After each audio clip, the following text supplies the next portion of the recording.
Pleasure to introduce the next speaker, Professor Marco Diosanio, who is Chief of Cardiac Surgery in Ancona, who is presenting us on minimal invasive cardiac surgery in ERAS in 7 pillars. So, mix and ERAS in cardiac surgery, 7 pillars.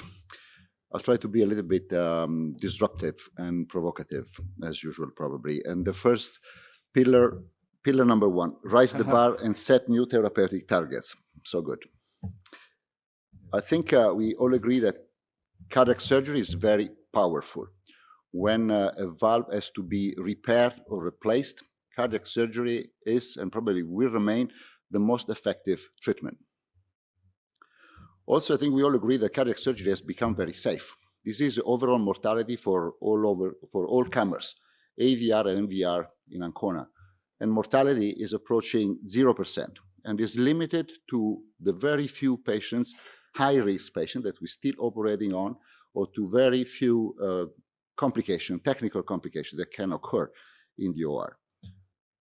Cardiac surgery has very durable results, and cardiac surgery is capable of impacting prognosis, short and long-term prognosis.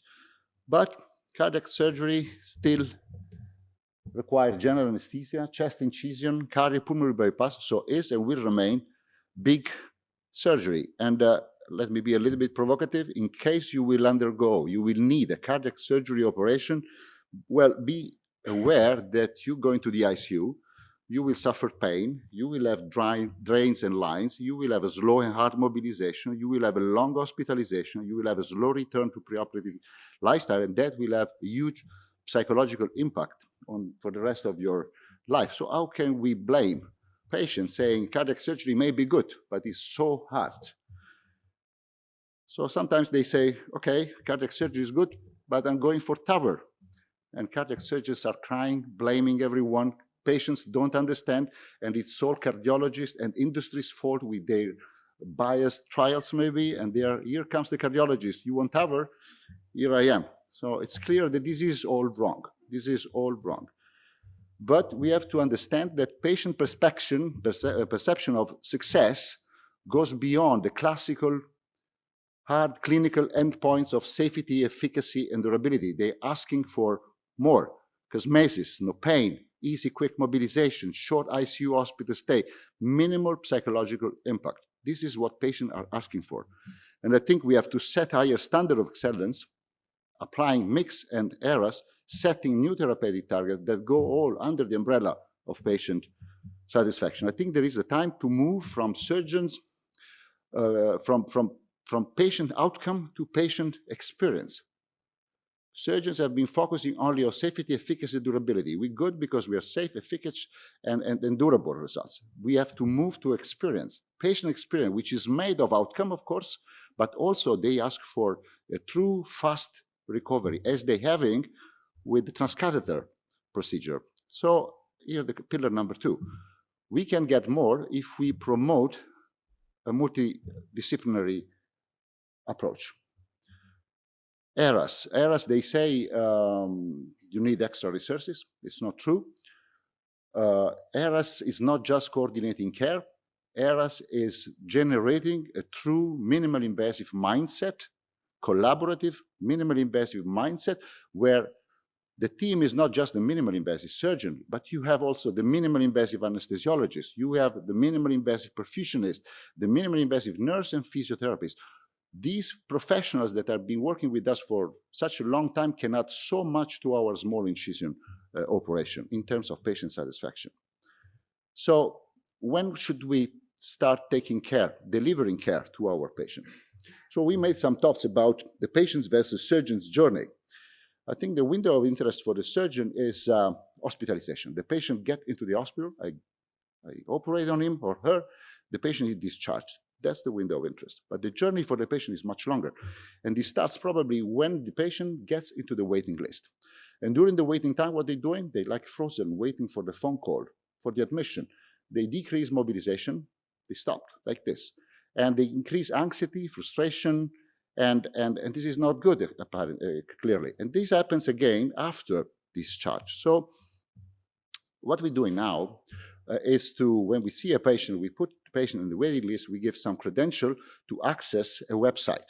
What they find in the website, we call it the virtual tour. So patients, what they're doing while waiting, they try to imagine, and they do it wrongly, what is going to happen. They cannot know what is going to happen. So now we're telling them what is going to happen in a very patient-friendly way. So they see everything, the admission room, the OR, the mid-care, the intensive care, the physiotherapy, and all the professionals are explaining how they're going to deliver care, to make them familiar with the environments they're going to live with. And then we give rehabilitation. So based on the frailty score, based on their clinical risk profile, we group patients in 3 classes: basic, intermediate, and advanced. And our physio have done a great job. They prepared something like 80 clips for these classes, so these patients can exercise, can get fitter and healthier before they get into the operation. Why are we doing this? To improve their fitness and health, to enhance compliance during hospitalization, to increase stable extubation, to have a faster recovery. This will also mitigate anxiety and depression, and this is very important, as we started from the very first day to engage them and to build a relationship of trust. They really love us when we're proposing such an approach. Enhanced perioperative pain management. Pain is all our intervention, the mini thoracotomies, the mini sternotomies, also the full sternotomies are having now local regional anesthesia. And after surgery, we keep in place a microcatheter for painkiller delivery. Pain is a major concern for our patient. The first question the anesthesiologists get is this going to be painful? Pain is bad. Pain is retarding mobilization, retarding pulmonary functional recovery, is giving sleep deprivation. Big pain is a surrogate for big surgery. And the painless operation, or pain-free operation, is a less invasive operation. I got knee surgery myself. If you, very, very, very well-known orthopedic surgeon in Italy, used to operate on the basketball national players. If you ask him, how did you operate on Marco? He will say, I did a beautiful operation. I recreated the ligament through a 2-centimeter incision. If you ask to myself, the patient, was that minimally invasive? I would say, forget it. It was so painful, and pain is a marker of invasiveness. And TAVI patients don't have pain. That's why the experience with TAVI is a better experience than surgery. And I don't understand, this is a lot to do with laziness. This is a lot to do with conservative, the worst interpretation. I don't understand why in cardiac surgery there is no application of local regional anesthesia or pain control management when in standard of care next door, when the thoracic surgery surgeons are operating on. What is this kind of discrimination that we're giving to our cardiac surgery patients? Optimized CPB. Optimized CPB, continuous flow pressure DO2 monitoring. Normothermia, we are 36 degrees with warming blanket, all cases. Delnidiocardioplegia, MEAC, pulsatile flow. With the MEAC, we could find less bleeding, less transfusion, less AFib, more table extubation. These are the new therapeutic targets. You cannot expect mortality to decrease less than 0.3 or 0.2%. These are the new targets we should set in cardiac surgery. That's why we use MEAC. Be a minimal invasive cardiac surgeon. Of course, if you're doing ERAS and you're not doing small incision, well, it can be done, but it looks a little bit incomplete. Can I say that? And standard of care means that you need a reason not to perform it, that you're not selecting anymore patients and surgeons. That's why we moved from a more complex, longer learning curve, endoscopic supported to a transaxillary direct view approach, excellent cosmetics for the patient, beautiful valve exposure, direct view. You go back to direct view. This is so easy. The comfort zone will be expanding, reducing and minimizing patient and surgeon selection. 90% of our interventions are done minimally invasive in my place. So why transaxillary is so good? For direct view surgery, it has all to do where you enter the chest, because valves are naturally oriented towards the lateral chest wall, the mitral, the aortic, the tricuspid. So where I used to put the camera, basically I make the incision to have a perpendicular trajectory to the valve, and then with pericardial stage suture, I get the valve closer to the chest wall, on average 10 centimeters.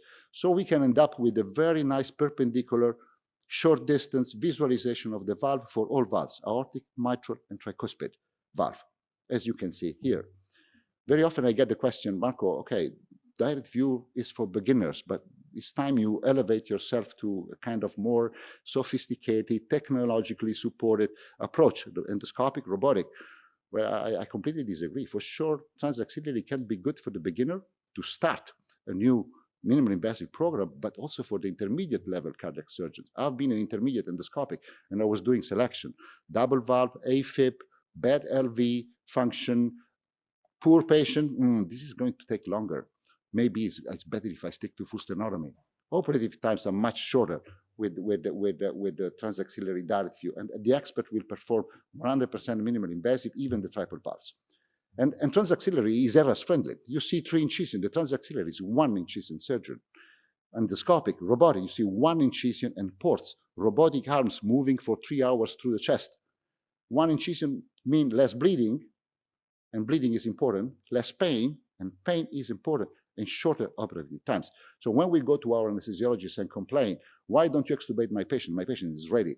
We should also take the anesthesiologist perspective. If the patient is wet, if the patient has pain, and the operation has not gone so smooth and took long time, they will be reluctant to extubate patient on your table.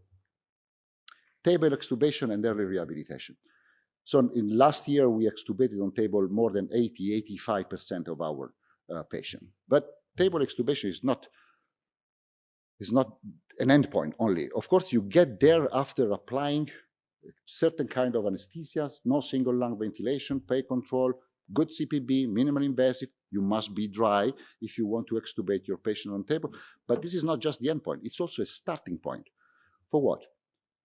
For information to families that are different, TAVI-like, I would say, and to fasten recovery, to start early rehab already in the very few hours after surgery. This is a professor, a colleague of my hospital. He had a mini mitral surgery, and I was at the end of the operation called by my director for a meeting. So I was late with the info. I was back to my office, and I found a family there. Oh, professor, we know everything went fine. But I want to be the first to give information. The patient did.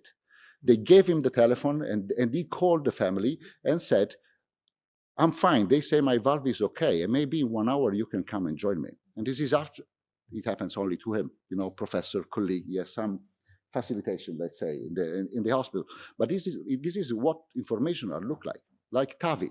We're not saying anymore, patient is intubated, come tomorrow or later. We don't know anything about the brain. We don't know anything. We're saying the patient is extubating, brain is okay. We have not done a simple appendicitis. Next 24 hours maybe are complex, but you can already go there. In the ICU, and this is a very old picture, when I realized this was nice to my eyes, patient is extubated 2 hours after surgery, therapist is working on the patient, and the family is involved into the process, like TAVI. This is about experience. This is not about outcome. This is why TAVR is a less invasive operation than cardiac surgery, also for this one. Physiotherapy can be started already 3 hours after surgery.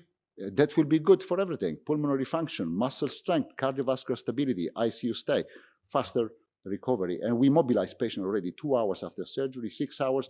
They're sitting, not all of them, but most of them sitting with legs out of the bed already in the afternoon, something that you can get with TAVR as we use the vascular closure devices. This is a double valve patient, 85. This is the father of my gardener. I know him very well. And he's a man in very good shape, 85.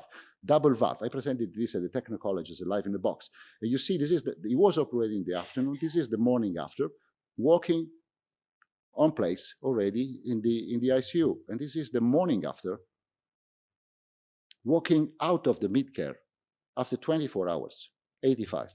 And this is a discharge on day 6 or 7. This is the storytelling of a process that has been growing over the last years. And we could demonstrate that by applying all this, that is not so difficult. You may have less pain, less bleeding, less post-op AFib, less reintubation, less delirium, importantly, faster mobilization, more patient satisfaction. This can be achieved. This is my final slide. And this is about therapy values according to patients and surgeons. If you ask your patient, how would you rate from 1 to 10? How much would be important for you to have a small incision compared to a long sternotomy? They would say 9, 10. How much would be important for you to have small anesthesia? Sometimes they are more afraid of anesthesia than surgery. They would say 10. How much would be important for you to have no pain?